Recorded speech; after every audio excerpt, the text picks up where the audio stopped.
Olá, meus amores do primeiro ano.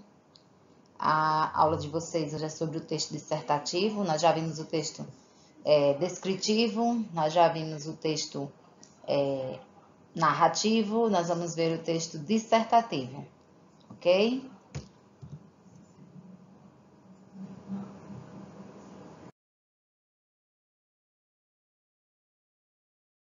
O texto dissertativo é aquele que você vai dar sua opinião sobre um assunto. Você vai receber um tema e você vai discutir esse tema. Então, quando você faz isso sem se incluir, você não pode se incluir em primeira pessoa, né? Quando você faz isso, você está fazendo uma dissertação. Você só vai se incluir se você for usar a primeira pessoa do plural, né? Se você quiser usar assim, observamos, compreendemos, entendemos, aí você de qualquer forma está se incluindo. Mas o ideal é que você escreva assim, entende-se, compreende-se, observa-se, ok? Um texto dissertativo. Hoje nós vamos ficar só com a parte teórica de o que é um texto dissertativo. Na nossa próxima aula, eu mostro exemplo para vocês, tá bom?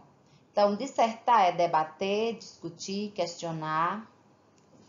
Temos liberdade de defender qualquer opinião. Entretanto, precisamos fundamentá-la, justificar, exemplificar, convencer, isto é, precisamos argumentar. Então, quando você traz um exemplo que não pode ser de cunho pessoal, não pode ser assim, a minha avó dizia, não pode. Você pode dizer assim, segundo Jorge Amado, na obra Capitães da Areia, aí você diz o que você quer sobre ele, né? Faz uma alusão ou uma citação. Então, isso é que é você fazer uma argumentação. Quando você é um texto argumentativo, é quando você, na sua argumentação, prova que outras pessoas também pensam como você. Então, você recebe um tema e desse tema você elabora um ou dois problemas em cima dele, relacionado a ele, né? Por exemplo, digamos que o problema seja adoção no Brasil, um ato de amor. Aí o tema é esse, você lê os textos de apoio, né?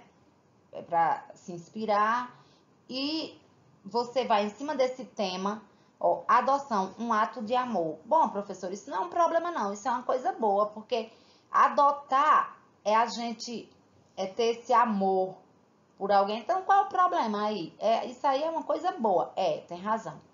Mas você tem que encontrar dois argumentos, né, dois problemas que não se chega a essa adoção, porque a adoção, o ato de amor, é algo bom, maravilhoso, eu digo, né? Mas por que é que a adoção não acontece com frequência? Por que que ainda tem tantas crianças nos abrigos? Então, aí você vai encontrar dois problemas que levam a criança a continuar no abrigo, a criança, o adolescente. Então, você vai colocar, digamos, eu, Ana Cleide, colocaria, eu faria a pergunta a mim mesma. Por que a adoção é algo tão especial, mas não acontece com frequência, não é algo comum que aconteça muitas vezes na sociedade? Aí, quais são os problemas? Eu diria que o primeiro é a seleção que os pais fazem, né, para poder adotar uma criança. Muitos pais, muitas pessoas que querem adotar, querem bebê saudável, menina, uma criança de pele branca. Aí vai se afunilando e as crianças que são negras, as crianças que têm alguma deficiência, as crianças que já passaram dos 7 anos, né? Que já são. Aliás, passa de 3 anos, muita gente não quer mais. Então, a seleção que os futuros pais, os pretendentes à adoção fazem. E o outro problema é a burocracia, que é grande demais. Porque muitas vezes você quer adotar uma criança e quando a documentação fica pronta, a criança já está praticamente adolescente, de tanto tempo que isso leva. Então, eu colocaria, né, se fosse eu, Ana Cleide, eu colocaria a seleção que os adotantes exigem. Então, as exigências para a adoção partindo dos adotantes e a burocracia para se chegar a essa adoção. Então, pronto, são 2 problemas, tá vendo? Então, desse tema, eu gero esses 2 problemas, que eu cito lá na minha introdução. Aí, no primeiro parágrafo do desenvolvimento, eu vou falar sobre um desses problemas. Então, eu vou escrever, argumentar sobre o primeiro problema. Qual foi o primeiro problema? Foi a seleção, né? A exigência dos adotantes. Aí, eu vou explicar isso aí, no meu primeiro desenvolvimento. No segundo parágrafo do desenvolvimento, eu vou explicar, argumentar o meu segundo problema. Então, isso faz com que eu não fuja do tema, porque eu citei os 2 problemas na introdução e eu estou continuando falando sobre esses 2 temas lá que eu citei, esses dois problemas nessa tese.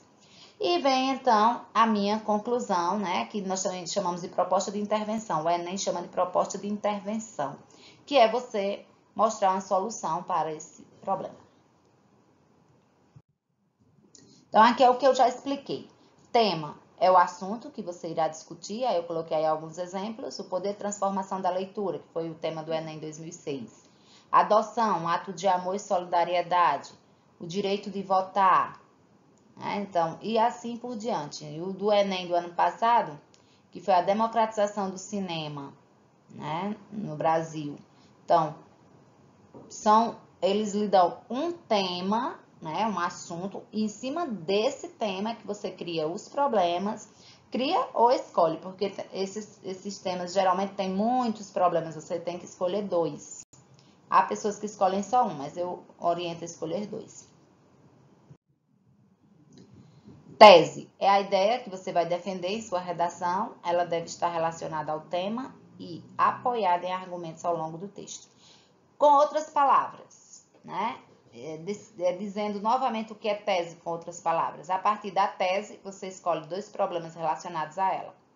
Portanto, a tese são os problemas que você irá discutir, né? A tese são esses problemas.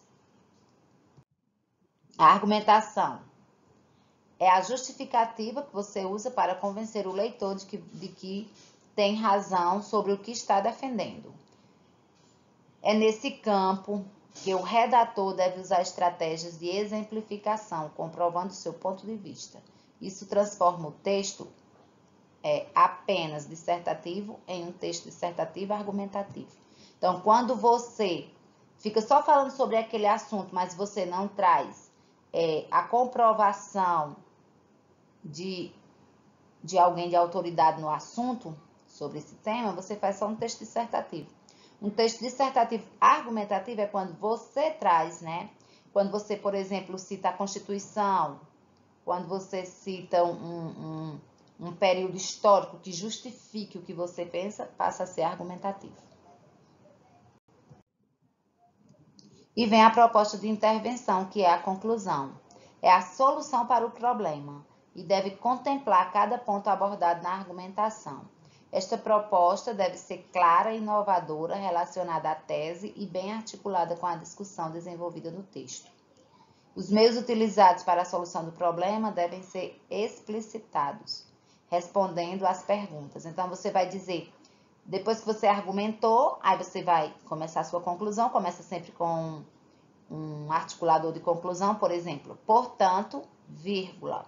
Aí retoma a tese, né? No caso da adoção, portanto, o problema da adoção no Brasil ainda se repete por causa da seleção de adotantes, a seleção feita pelos adotantes em relação à criança e a burocracia envolvendo esse tema. Ponto. Aí você retomou, né, a tese, agora você vai apontar a solução. Cabe aos pais, aos futuros pais, aí você vai dizer, quando eu digo cabe aos futuros pais, aí eu disse quem, né? Quem vai resolver o problema? Os futuros pais, né? Se conscientizarem de que muitas crianças, aí eu vou resolver esse problema, resolver o outro problema, dizendo quem vai fazer, o que vai fazer, né? Como vai fazer isso, resolver esse problema e para quê? Para que essa resolução, né? O Enem, ele ainda pede para você fazer um detalhamento. Você vai detalhar, por exemplo, você diz, para acabar com essa burocracia, né? O governo federal deve lançar um projeto que traga, aí você vai dizer, né? Que traga a facilidade para quem realmente quer adotar, através dos meios de comunicação, apresentar diálogos e tal, e você vai dizer como é que ele vai fazer isso, que é o detalhamento, né? Vamos lá. A estrutura física do texto. Se o seu texto tem de 25 a 30 linhas, você faz a sua introdução com 5 linhas ou 6, né? O seu desenvolvimento vai ter 2 ou 3 parágrafos e a sua conclusão vai ter de 5 a 7 linhas. Então, se você usou 5 linhas na introdução, mais 7 linhas na conclusão, você usou 12 linhas, né? Sobraram quantas para 25? Sobraram 13. Então, essas 13 você vai dividir aí no seu desenvolvimento. Então, você escreve 7 linhas em um parágrafo, 6 no outro, ou você escreve 6 primeiro, depois 7, né? No seu desenvolvimento. E o importante é que a sua introdução, mas a sua conclusão, somando o número de linhas, dê menor ou igual ao desenvolvimento. Ou seja, o desenvolvimento ele tem que ser a maior parte da sua redação. As linhas que você vai escrever no desenvolvimento 1 e no desenvolvimento 2, somadas, elas têm que dar um número maior do que quando você contar as linhas da introdução e da conclusão juntas. O desenvolvimento ele é maior, ele tem que ser maior. Aqui eu mostro para vocês os 10 erros mais frequentes na construção da conclusão, né? Algumas pessoas fazem conclusões com apenas uma frase, porque não há mais tempo, ou então não há mais linhas para o aprofundamento das ideias. Vem escrevendo a redação sem se organizar, sem fazer um projeto de texto. Aí, quando chega na conclusão, deixou só uma linha, 2 linhas, 3 linhas, aí, ou então ficam muitas linhas em branco, mas não deu tempo, porque você tinha, por exemplo, 1 hora para fazer a redação e você se perdeu no tempo. 2. Conclusão desconectadas, apontando uma solução para problemas não discutidos no desenvolvimento. Bom, você discutiu sobre a seleção que os pais fazem quando vão adotar e a burocracia no Brasil. Então, você vai resolver esses problemas. Não tem por que você ir resolver um problema que você não discutiu. Por exemplo, resolver que os abrigos, que o governo não cria mais abrigos, são poucos abrigos que existem. Não, você não tinha colocado isso na tese, não tinha argumentado, então você não vai resolver.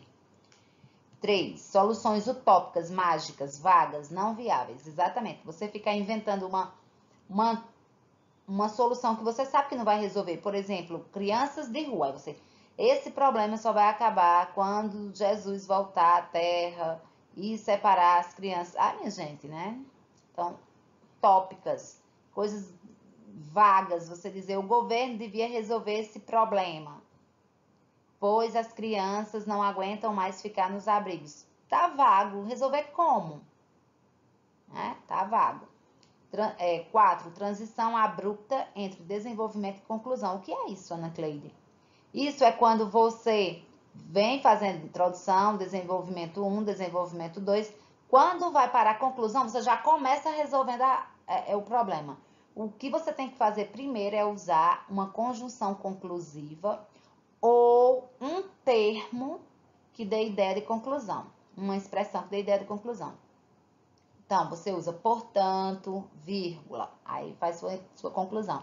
Ou você usa logo, vírgula, faz sua conclusão. Ou você usa assim, vírgula, faz sua conclusão. Ou você usa constata-se então que e faz, né, sua conclusão. Então, você não pode entrar de forma abrupta, de repente, na conclusão. Você tem que marcar que é a sua conclusão. 5. Confundir as atribuições de cada órgão ou poder, né? Segmentos sociais. Por exemplo, você dizer, você não sabe, aí coloca assim, a Polícia Civil deveria fazer mais rondas nas ruas para conseguir prender os assaltantes que estão muito à soltas e tal. Não é a Polícia Civil que faz isso, é a Polícia Militar. A Polícia Civil não trabalha assim, trabalha com investigação. Então, você tinha trocado esses segmentos aí, né? Você não pode trocar os segmentos sociais. 6. Desrespeito aos direitos humanos. Você não pode usar desrespeito ao direito humano. Por exemplo, você dizer, quando a pessoa adotar uma criança e devolver, esta pessoa deve ser torturada. Arrancar arrancar as unhas dessa pessoa lentamente. Sei lá, furar os olhos. Não, você não pode fazer isso, não. Você tem que ter cuidado no que você vai dizer. 7. Iniciar a conclusão com conjunção adversativa. Isso é muito importante. Se você usar uma conjunção adversativa, você está desdizendo tudo que você já disse antes. Que conjunções são essas, professora, que não pode de jeito nenhum iniciar essa conclusão? Porém, contudo, entretanto, no entanto, todavia. Essas conjunções, elas podem vir no meio do texto, mas nunca iniciando a conclusão. Mandar recado direcionando o texto. Não faça isso. Lá na conclusão colocam, vamos agora todos de mãos dadas resolver esse problema que a sociedade tem virado as costas. De jeito nenhum. Não mande recado no seu texto. Não é para mandar recado. Não é para ficar dizendo, todos nós temos a obrigação de fazer. Não existe fazer isso. 9. 6, 7, 8, 9. Exagero enfático, interrogações e exclamações. Tem gente que, primeiro, não faça nenhuma pergunta na sua conclusão. É perigoso fazer uma pergunta durante todo o texto. Imagine na conclusão, que você tem que resolver o problema. Então, o que é que você vai estar fazendo com perguntas? Evite fazer perguntas no seu texto. Mas tem gente que exagera, que fica, além de fazer as perguntas, ainda faz com exclamações. Quem vai resolver esse problema no país? Interrogação, exclamação. Quem? Interrogação, exclamação. Quem? Não tem quem resolve. Não faça isso. É um texto científico que segue regras. E essa regra aí, ela é descartada. 10. Não apresentar proposta de intervenção, deixando o texto aberto. Muita gente faz só um comentário, mas não apresenta uma proposta. Se você discutiu aquele problema, você tem que resolver. O dono do texto é você, então você é quem tem que resolver o problema. Ok? Por enquanto é isso. A nossa aula termina aqui. Você vai copiar esse conteúdo no seu caderno de redação, para que a gente possa ter esse conteúdo no caderno, fazer as nossas futuras avaliações, ok? Um abraço, até a próxima aula.